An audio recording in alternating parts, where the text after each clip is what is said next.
listening to Give God 90, where we're not afraid of the tough biblical questions, because we will dig through the language, the culture, and the history to find the truth revealed in the words of our Creator. Hello, everyone. Thank you for letting us spend some time with you. I am being carefully monitored and supervised. Yes, you are. Thank you, everyone, for joining us tonight.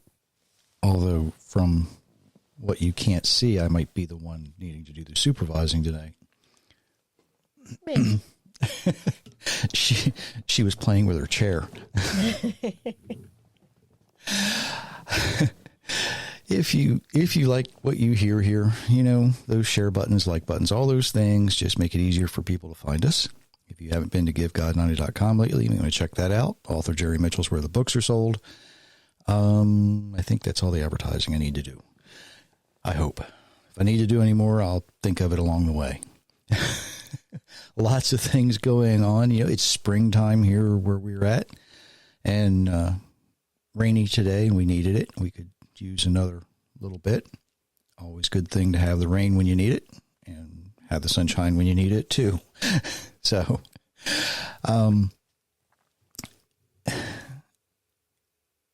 we've been kind of busy, and I've been toying with some ideas of things to how to improve what we do.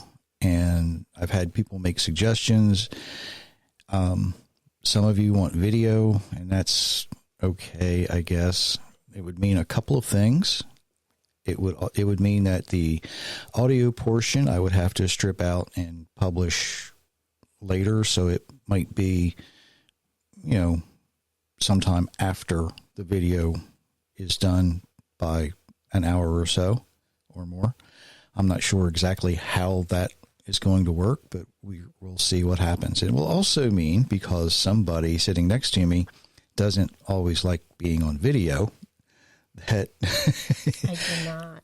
It might just be a face for radio. Yeah, radio. It might just be me most of the time. I don't know how that is all going to play out yet, but we will see what happens in the future. I don't mind being the voice in the background. You can be the face. Yeah, but they'd rather see you than me. Oh, my. All kinds of things going on this week, of course. You know, the most reported thing this week is, of course, the death of the Pope.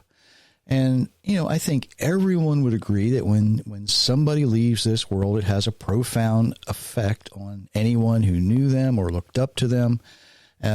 Pope Francis was, you know, loved by many, hated by some. You know, that's what happens when you're in the limelight like that.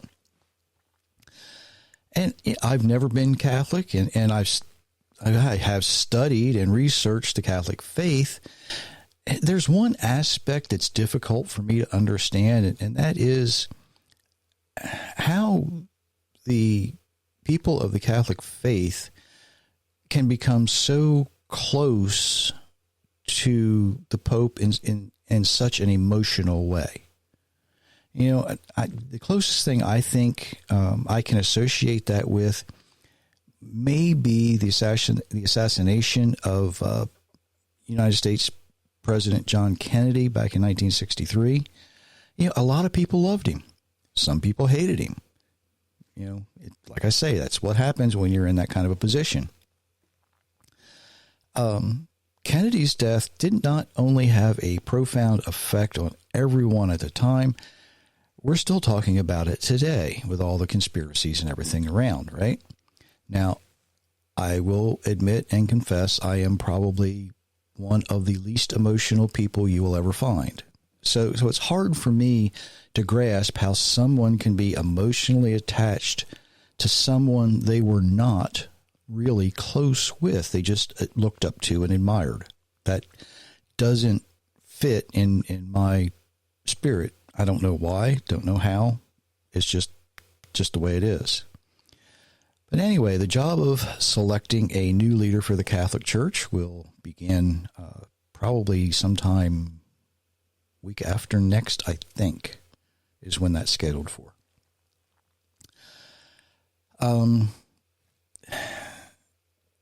the problem that I'm hearing from a lot of people is there is a lot of speculation about who it might be, what they might be.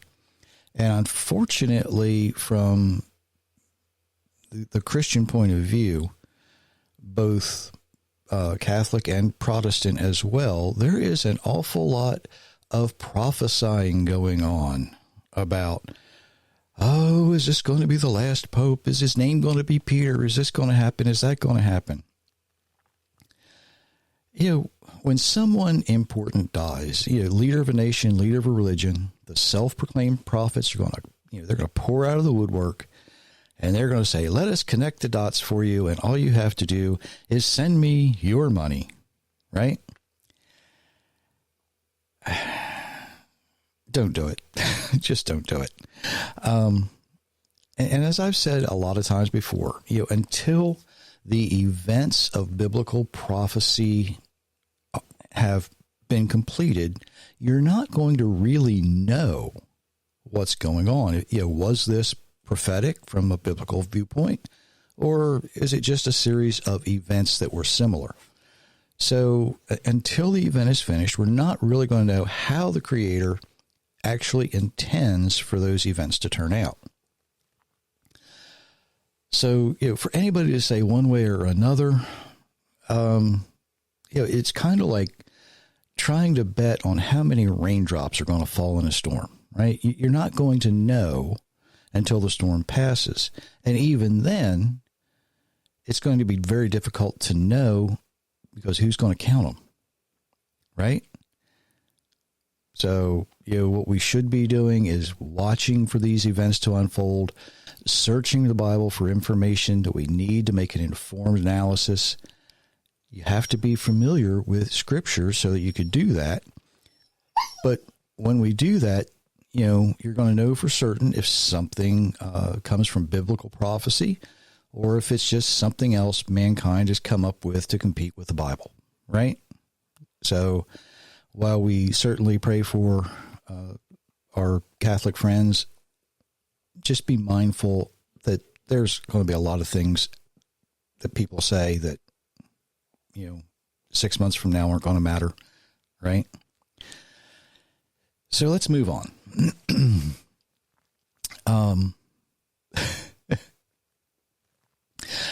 I have to be kind of careful how I say what I'm going to say today because I'm guilty, right? I'm going to look at procrastination, putting things off. And if you're like me, there are some things that I need to do that I might not always want to do, even though some of those things might be important, right?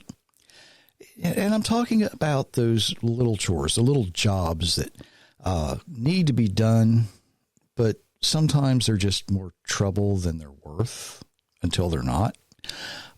We have an outdoor faucet, and when you turn it on, it leaks around the packing gland, but it only leaks when you're using it. It's a small job. It's an easy job to do. I have everything I need to do it with. I have all the know-how to do it. I've got all the parts, all the pieces, all the tools, everything. I just don't want to do it. Biggest reason is I don't like plumbing. With plumbing, you get wet. The worst thing that can happen when you do electric work is, you get a little jolt every now and again.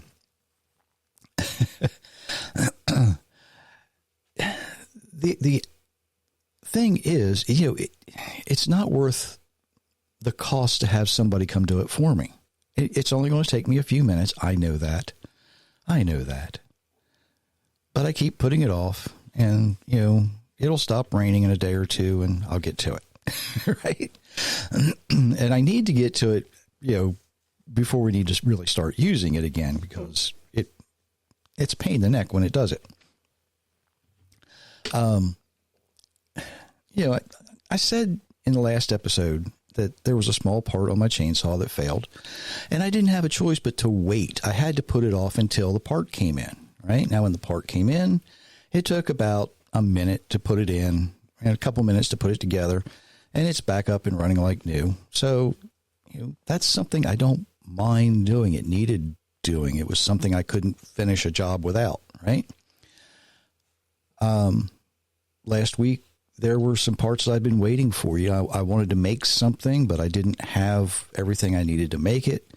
Had to get those parts, and I didn't have a choice but to put off doing that until I got what I needed. That's not what I'm talking about, though. What I'm talking about is like that leaky faucet. You know it needs to be fixed, but I just don't really want to do it right now.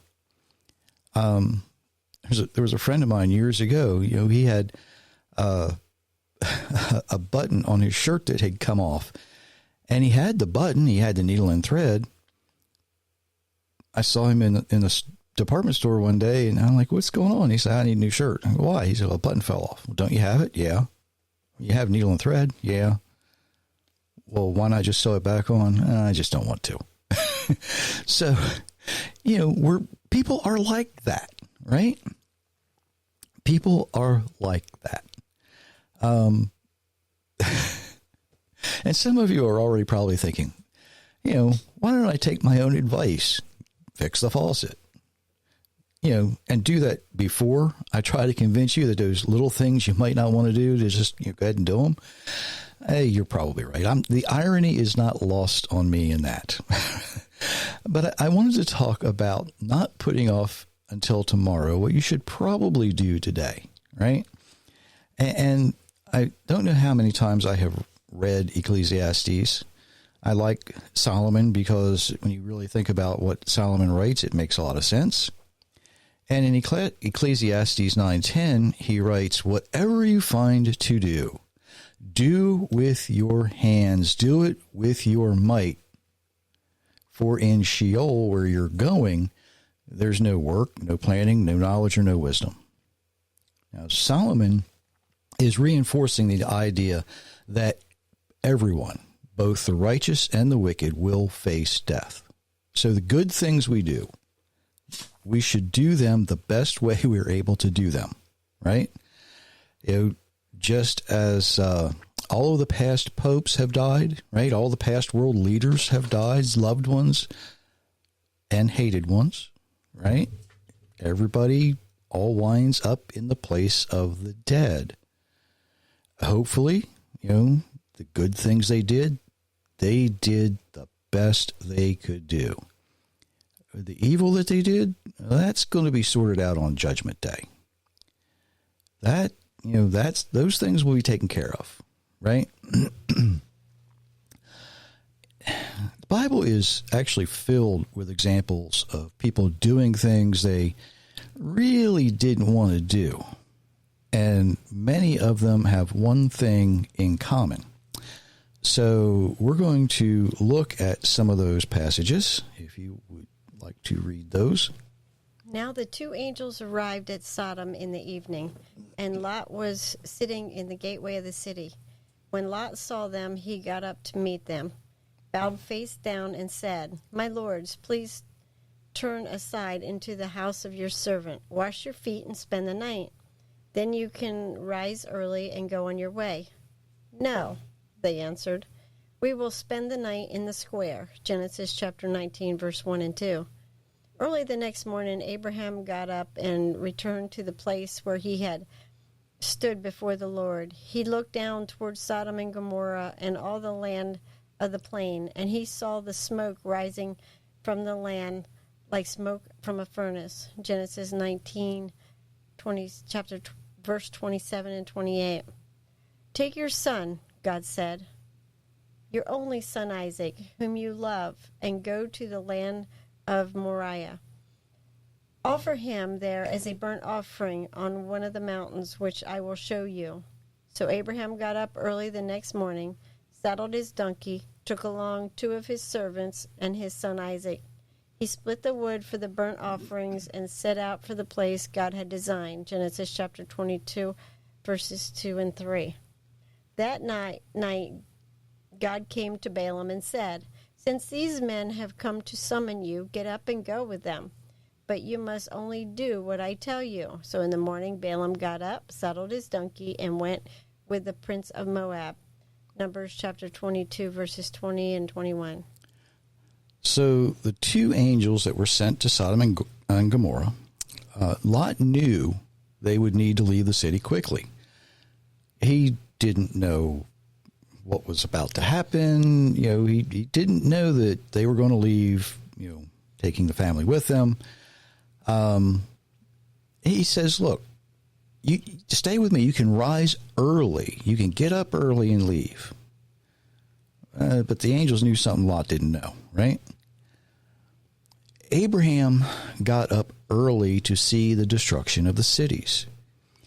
Now, he probably didn't want to go look, but he had this need to see what had been done. If he was close enough to see the smoke rising from what was left of the rubble, it makes a lot of sense to think that he would have heard, he would have heard the destruction while it was happening, right? Doesn't say he went and looked while it was going on. Instead, he got up early and went and looked.